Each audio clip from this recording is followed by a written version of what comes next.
Ultralight přívlač.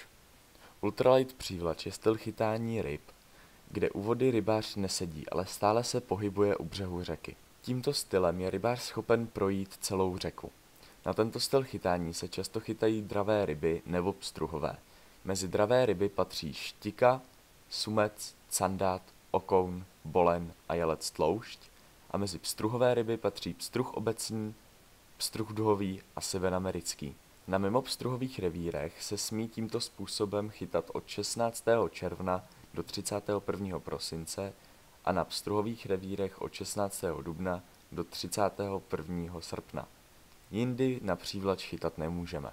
Tento styl rybaření spočívá v aktivním vedení umělé či přirozené nástrahy.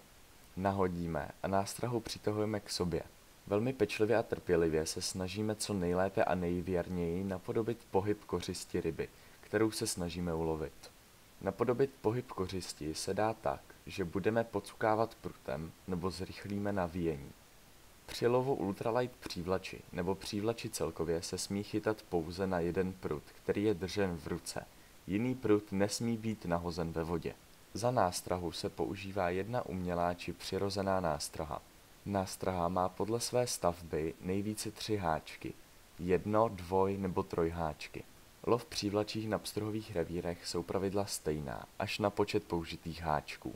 Na pstruhových vodách se může použít pouze jeden háček. Abychom mohli lovit ryby, musíme úspěšně složit zkoušky. Když zkoušky složíme, má pak každý zájemce možnost si koupit rybářský lístek, členskou legitimaci a povolenku na chytání ryb. Povolenka na chytání ryb může být mimopstruhová nebo pstruhová. Zkoušky se skládají z rybářského řádu, poznávání ryb, rybářských dovedností, vázání rybářských uzlů, určování zákonných měr ryb a dob hájení ryb. Nyní víte základy lov ryb přívlačí.